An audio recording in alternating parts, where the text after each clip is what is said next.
Hey there, me again. What I want to talk about here is really what you want from life. You may know, but what I want you to do in the spirit of self-awareness is be very clear that you're heading in the direction that you want. Because as kids, we're picked up this very particular picture of what success is. And I saw this clearly when I was at a job and I kept getting promoted up the ranks, if you like, but it came a step too far.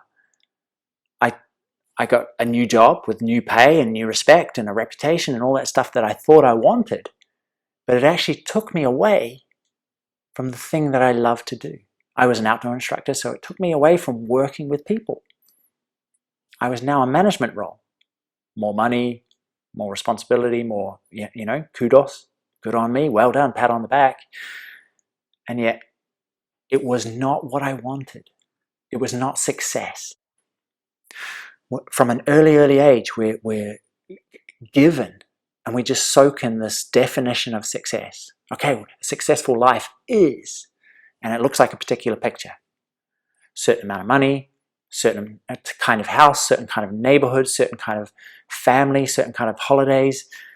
There's this almost like this picture. When I've made it, I'll know that because it looks like this. And that is wonderful if you clearly and consciously and with awareness want that. But for so many of us, we soak it up and go, hang on, I'm not sure this is right. So this whole presentation is about what is success to you. To you. Not to your neighbors, not to your partner, not to your job that you're in, not to your sports team or your friends, but to you. Not to your parents, to you. Very important to work out, because if you don't know what you want, you get a lot of what you don't want.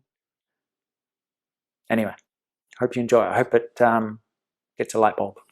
Alrighty. So, in working out what you want from life, let's imagine something. Imagine that right now, through your window flies your fairy godmother. And she turns to you and says, ha ha, I've been looking for you. I've been wanting to give you one wish. You can have one wish only. Anything you want in the entire world, but you cannot ask for more wishes. What would you ask for? Anything at all. Now, I've asked this question of a lot of people from a lot of different countries, from a lot of different cultures, and they all say the same thing. There's an absolute pattern to this. So many people say time. I wish I had more time. Or I wish I could rewind time and do something differently.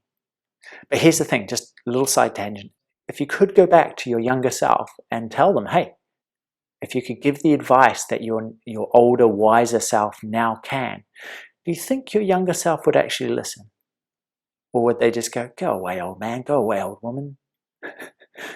Probably, right? We learn through experience. The fact that you regret something now is the fact that you've learned, you've grown, you've become, you've got a bigger picture of the world. It sucks because sometimes, often, no, I'm going to say always, we learn through our mistakes. We don't learn through someone sitting up front like me telling you, hey, don't do this, do this. We don't. We've got to see it for ourselves.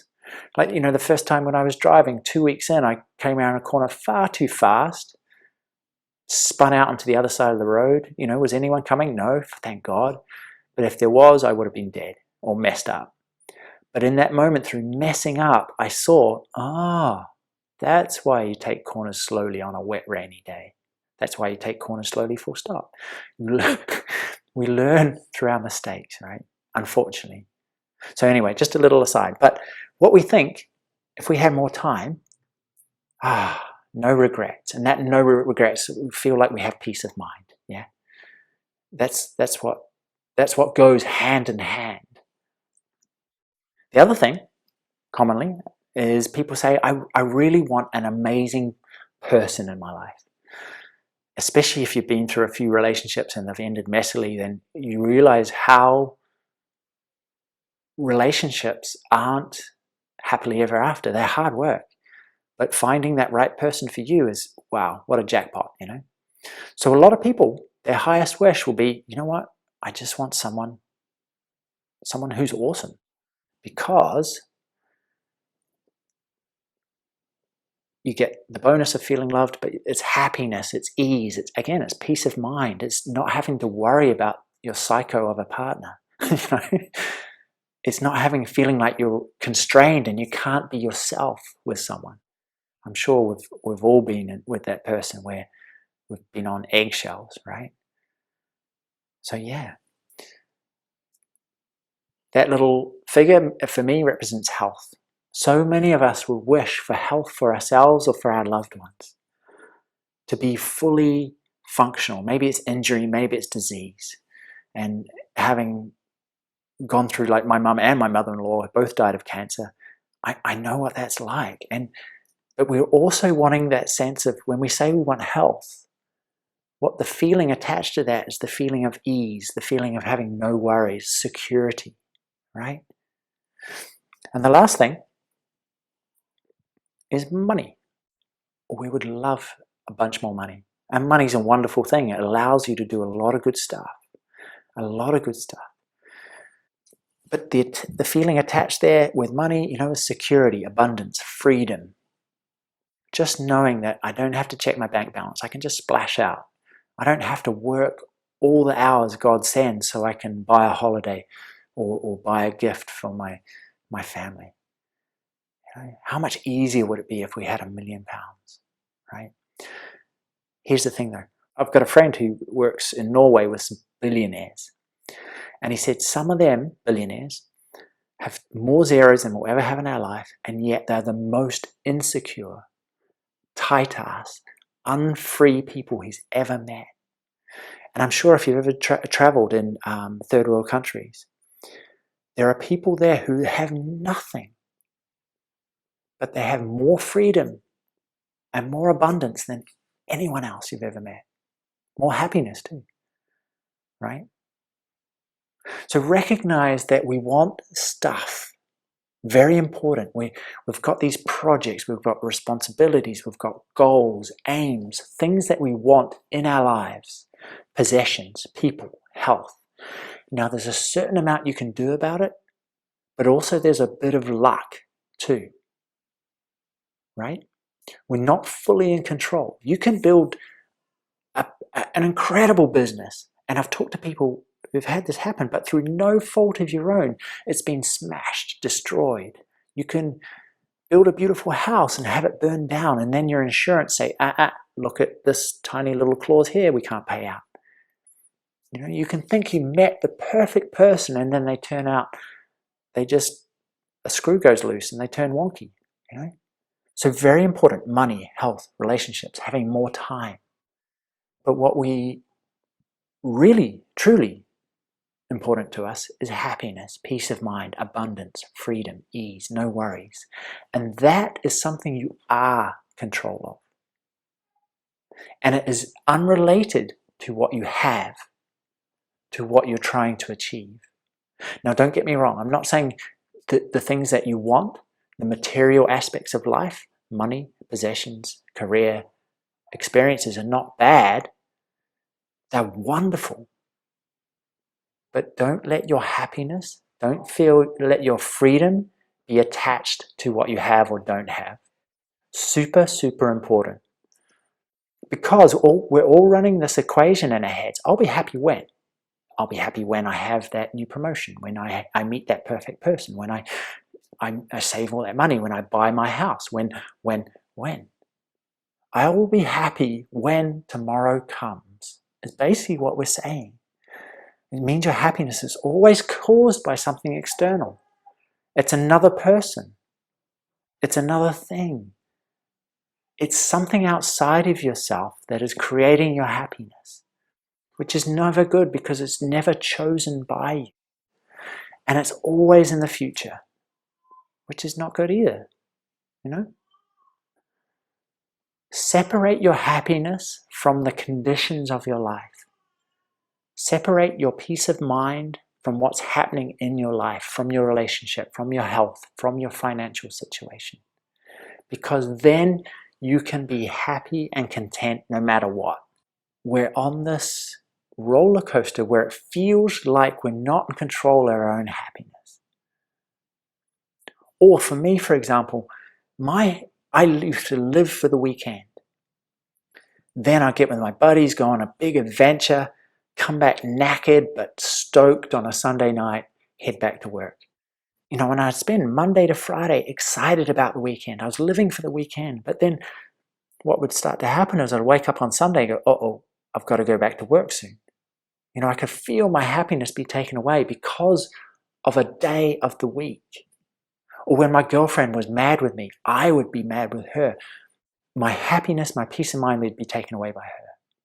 Or my financial situation, you know. So yes, these things are important. You know, there's two parts of life. There's getting more, there's achieving things, there's working towards a goal, there's having an aim and building something. And that's a very, very important part of humanity. Yeah.